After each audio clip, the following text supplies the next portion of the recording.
बिस्मिल्लाहिर्रहमानिर्रहीम। BSc physics lecture number 20 कल हमने किया था और आज लेक्चर नंबर 21 हम स्टार्ट करेंगे। आपको याद हो तो कल हमने जो टॉपिक किया था वो था heat engine and second law of thermodynamics, और हमने फिर इसको डिस्कस करते हुए एक साइकिल लिया था, उसमें 4 स्टेप्स लिए थे। ये सारा कल आपने पढ़ा था। फिर हमने इस इंजन की एफिशिएंसी कैलकुलेट की थी, इनपुट हीट आउटपुट हीट निकाली थी, नेट हीट निकाली थी, वर्क डन निकाला था, और आखिर पे जाके हमने एफिशिएंसी डिफाइन की थी कि efficiency is equal work done divided by input heat. फिर इसमें हमने वर्क डन की वैल्यूज पुट कर दी थी, और वर्क डन क्या था, input heat minus output heat, और हमारे पास ये एफिशिएंसी आ गई थी जो कि आपको स्क्रीन पे फार्मूले की फॉर्म में नज़र आ रही है। ये परसेंटेज एफिशिएंसी नहीं है। परसेंटेज एफिशिएंसी आप निकालना चाहते हैं तो आप इसको 100 से मल्टीप्लाई कर दें तो ये परसेंटेज एफिशिएंसी आ जाएगी। अब फ़र्ज़ करें कि हम चाहते हैं कि ये जो हीट इंजन है ये मोर एफिशिएंट हो। मोर एफिशिएंट का मतलब है कि फ़र्ज़ करें हम चाहते हैं कि मोर परफेक्ट इंजन हो, यानी इसकी एफिशिएंसी 100% हो या 1 हो।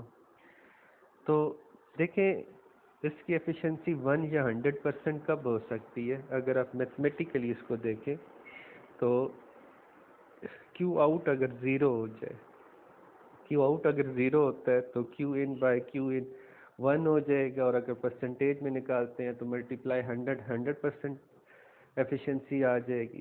तो इसका मतलब है ये मोर परफेक्ट इंजन है अगर किसी तरह क्यू आउट क्या हो जाए, ज़ीरो हो जाए।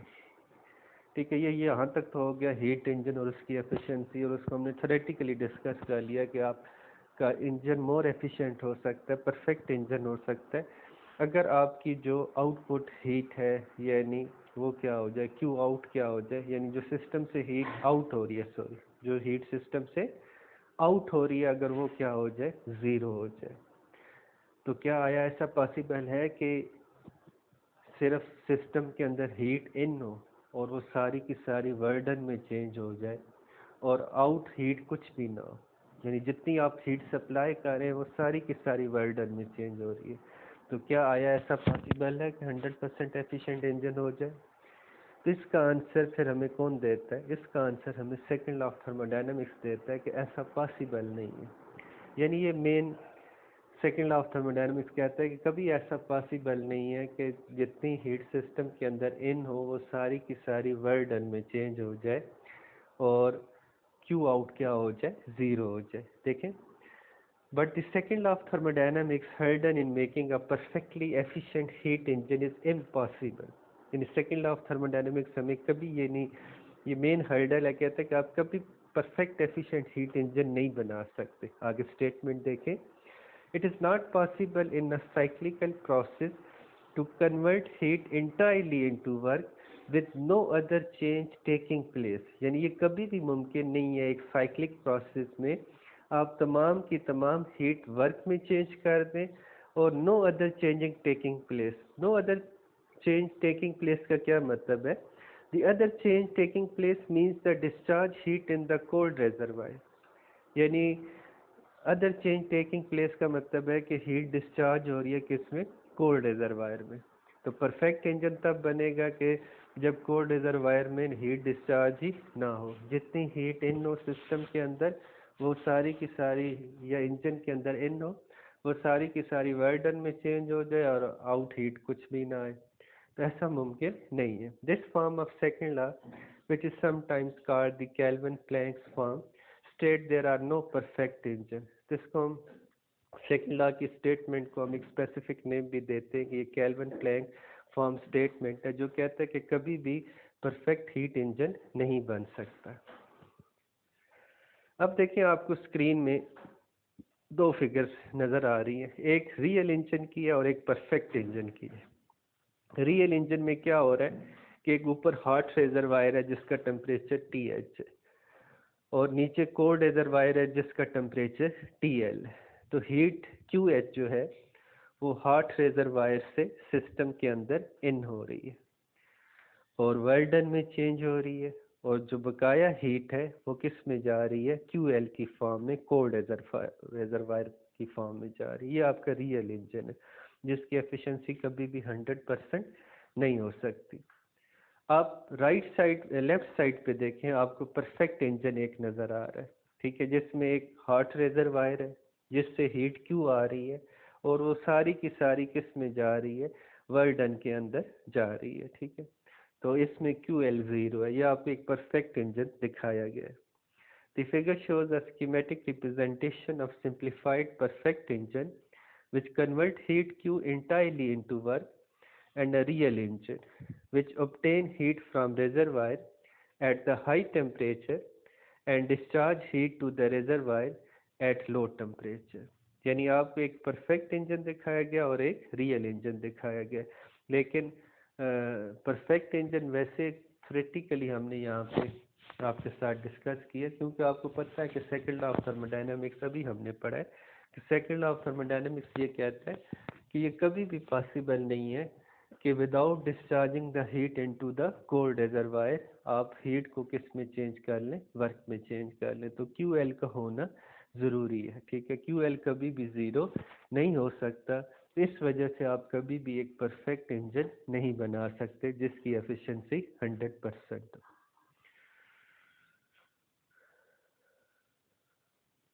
तो ये first statement of second law of thermodynamics हो गई है। नेक्स्ट हमारा टॉपिक है refrigerator and second law of thermodynamics. तो पहले हमने heat engine and second law of thermodynamics discuss किया था। अब हम refrigerator and the second law of thermodynamics क्या करेंगे, डिस्कस करेंगे। A refrigerator is basically a heat engine run in reverse। तो जो आपका रेफ्रिजरेटर है ये बेसिकली हीट इंजन का स्ट्रक्चर रखता है, लेकिन ये रिवर्स डायरेक्शन में चलता है। यानी इसका भी वही बेसिक स्ट्रक्चर है, हॉट रिजर्वायर है, कोल्ड रिजर्वायर है, ठीक है, और वर्डन होता है। लेकिन इसमें ये उल्टा होता है कि वर्डन आप करते हैं, हीट कोल्ड रिजर्वायर से हॉट रिजर्वायर में जाती है, जबकि हीट इंजन में क्या होता है कि हीट हॉट रिजर्वायर से कोल्ड रिजर्वायर में जाती है और वर्डन सिस्टम करता है। तो ये दोनों में ये बेसिकली रेफ्रिजरेटर उसके रिवर्स चलता है। A refrigerator is considered to operate in a cyclical process like a heat engine. Our more general refrigerator can be represented by the engine figure which run in reverse direction। तो आपको एक simple सा refrigerator structure जो कि reverse of heat engine चलेगा वो आपको दिखाया गया है। फिगर में आप देख सकते हैं, आपको जो राइट साइड पे फिगर नज़र आ रही है, जैसे रियल रेफ्रिजरेटर साथ लिखा हुआ है, इसमें आप देख सकते हैं कि जो आपका कोल्ड रिजर्वायर है उसका टेम्परेचर TL है, हॉट रिजर्वायर का टेम्परेचर TH है, और वर्डन हो रहा है। वर्डन करके आप हीट को कोल्ड रिजर्वायर से हॉट रिजर्वायर में फेंक रहे हैं। विदाउट वर्डन ये कभी भी पॉसिबल नहीं है। जैसे कि आपके रेफ्रिजरेटर जो है वो कोल्ड रिजर्वायर है और आपकी जो एनवायरनमेंट है ये हॉट रिजर्वायर है, तो आप उससे इलेक्ट्रिसिटी से कनेक्ट करते हैं, इलेक्ट्रिकल एनर्जी प्रोवाइड करते हैं, उसकी मदद से कंप्रेसर चलता है, और कंप्रेसर बेसिकली क्या करता है, वो वर्डन करता है और हीट आपके फ्रिज या रेफ्रिजरेटर में से बाहर निकालता है, यानी कोल्ड रिजर्वायर में से हॉट रिजर्वायर। क्योंकि रेफ्रिजरेटर का टेम्परेचर क्या होता है, कम होता है, और आपके एनवायरनमेंट का टेम्परेचर क्या होता है, ज़्यादा होता है। तो इसलिए आज एनवायर आपका हॉट रिजर्वायर है और जो आपका रेफ्रिजरेटर है वो कोल्ड रिजर्वायर है। तो इस तरह हीट कोल्ड रिजर्वायर से हॉट रिजर्वायर में, ठीक है, फेंकी जाती है with the help of वर्डन of compressor जो कि इलेक्ट्रिकल एनर्जी से चलता है। तो अब अगर लाइट ना हो, इलेक्ट्रिकल एनर्जी ना हो, तो आपका रेफ्रिजरेटर काम नहीं करेगा। यानी विदाउट वर्डन ये कभी भी पॉसिबल नहीं है आप हीट को कोल्ड रिजर्वायर से हॉट रिजर्वायर में फेंक सकें। साइड पे आपको परफेक्ट रेफ्रिजरेटर दिखाया गया है जिसमें ये दिखाया गया है कि कोल्ड रिजर्वायर से हीट QL हॉट रिजर्वायर में फेंकी जा रही है QH विदाउट वर्डन, यानी बगैर वर्डन के आप इस हीट को, इसे परफेक्ट रेफ्रिजरेटर कहते हैं, जो पॉसिबल नहीं है, ठीक है। तो सेकंड लॉ ऑफ थर्मोडायनामिक्स की यही स्टेटमेंट है कि ये पॉसिबल नहीं है कि आप परफेक्ट रेफ्रिजरेटर बना लें, यानी बगैर आप इलेक्ट्रिकल एनर्जी के आप कहें कि फ्रिज हमने घर में रख दिया और ये बगैर इलेक्ट्रिकल एनर्जी के, ठीक है, ये खुद ब खुद काम करेगी, तो ऐसा पॉसिबल नहीं है। Heat QL is extracted from the low temperature reservoir at temperature TL, and heat QH is discharged to the high temperature reservoir at temperature TH. The figure shows a schematic representation of a perfect refrigerator in which and a real refrigerator in which an external work must be supplied. यानी real refrigerator में work done must be क्या होता है, supply होता है, इसके बगैर possible नहीं है. As there is no change of internal energy in complete cycle and therefore जैसे कि ये क्योंकि cyclic process था, रेफ्रिजरेटर भी साइक्लिक प्रोसेस पे ऑपरेट हो रहा है, तो इसमें change in internal energy zero होगी. तो from first law of thermodynamics आपको पता है change in internal energy is equal Q plus W. तो वहाँ से change in internal energy zero हो जाएगी, तो डब्ल्यू किसकी इक्वल आ जाएगा, क्यू की इक्वल एब्सोल्यूट वैल्यू आप ले रहे हैं. अब देखिए डब्ल्यू इज इक्वल क्यू क्या नेट हीट है, तो नेट हीट आप कैसे निकालेंगे, Q H minus Q L. ठीक है, यानी Q H minus Q L करेंगे तो ये आपके पास क्या आ जाएगी, नेट हीट आ जाएगी, जैसे कि हमने ठीक है पीछे इंजन के केस में भी किया था. In the refrigerator, heat is input from the low temperature reservoir, so QL is greater than 0, and is output to the high temperature reservoir, so QH is less than 0.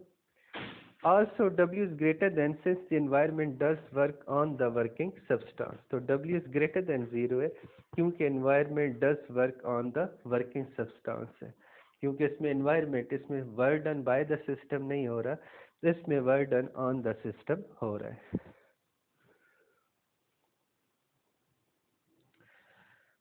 जैसे कि हमने engine के case में efficiency निकाली थी, तो वैसे ही हमने रेफ्रिजरेटर के केस में, लेकिन यहाँ पे हम एफिशिएंसी नहीं निकालते बल्कि कोफिशिएंट ऑफ परफॉर्मेंस निकालते हैं. We evaluate a refrigerator in term of coefficient of performance K defined by K. Coefficient of performance को रिप्रेजेंट कर रहा है is equal Q L by W. ठीक है, तो डब्ल्यू क्योंकि यहाँ पे इनपुट होगी कि आप जो वर्क डन कर रहे हैं, और क्यू एल जो हीट उसमें से आप एक्सट्रैक्ट कर रहे हैं, ठीक है, वो आपकी आउटपुट. जितनी आप ज़्यादा हीट एक्सट्रैक्ट करेंगे उतनी आउटपुट ज़्यादा होगी, तो क्यू एल बाई डब्ल्यू आ जाएगा. डब्ल्यू किसकी इक्वल है, Q H minus Q L, तो वो हमने डब्ल्यू की जगह उसकी वैल्यू पुट कर दी है. In perfect refrigerator W is equal 0. आपको पता है कि हमने अभी पीछे परफेक्ट रेफ्रिजरेटर की फिगर भी डिस्कस की थी जिसमें डब्ल्यू क्या था, 0 था, यानी वर्क डन नहीं था. तो अगर परफेक्ट रेफ्रिजरेटर है, वर्क डन 0 हो जाए, तो आपको पता है कि वर्क डन किसकी इक्वल है, Q H minus Q L. तो क्यू एच किसकी इक्वल हो जाएगा, Q L, and the coefficient of performance is infinite. तो कोफिशिएंट ऑफ परफॉर्मेंस इन्फिनिटी पे चला जाएगा क्योंकि डिनोमिनेटर में क्या आ जाएगा, 0 आ जाएगा. An alternative statement of the second law of thermodynamics deal with the performance of refrigerator. यहाँ से second law of thermodynamics की second statement बनेगी, जो कि पहली जो statement थी वो हीट इंजन के लिहाज से थी, और जो दूसरी statement थी वो रेफ्रिजरेटर के लिहाज से थी. तो यहाँ से इसकी दूसरी statement बनेगी, it is not possible in a cyclic process for heat to flow from one body to another body at high temperature with no other change take place. इसका मतलब ये है कि ये मुमकिन नहीं है कि एक साइक्लिक प्रोसेस में हीट फ्लो करे, ठीक है, from low temperature to high temperature, क्योंकि हीट तो हमेशा फ्लो करती है from high temperature to low temperature. तो ये कभी भी मुमकिन नहीं है कि हीट फ्लो करे from low temperature to high temperature without no other change take place. No other change take place का मतलब है कि बगैर वर्क डन के ये कभी भी मुमकिन नहीं है कि हीट को आप, ठीक है, from low temperature to high temperature क्या कर सके, फ्लो कर सके. तो ये basically second statement of second law of thermodynamics की बन जाती है. तो सेकंड लॉ ऑफ थर्मोडायनामिक्स को हमने दो स्टेटमेंट के जरिए डिस्कस किया है. पहले हीट इंजन के लिहाज से, ठीक है, और उसमें हमने कहा है कि बगैर कोल्ड रिजर्वायर के आप कभी भी हीट को टोटली वर्क डन में चेंज नहीं कर सकते. और फिर रेफ्रिजरेटर के लिहाज से हमने किया, और रेफ्रिजरेटर में हमने इसको एक्सप्लेन किया है कि विदाउट वर्क डन ये कभी भी पॉसिबल नहीं है कि आप हीट को लो टेम्परेचर रिजर्वायर से हाई टेम्परेचर रिजर्वायर में भेज सकें. तो यहाँ तक हमारा लेक्चर कंप्लीट होता है सेकंड लॉ ऑफ थर्मोडायनामिक्स के लिहाज से. दोनों स्टेटमेंट हमने कर ली हैं, हीट इंजन के लिहाज से भी और रेफ्रिजरेटर के लिहाज से भी.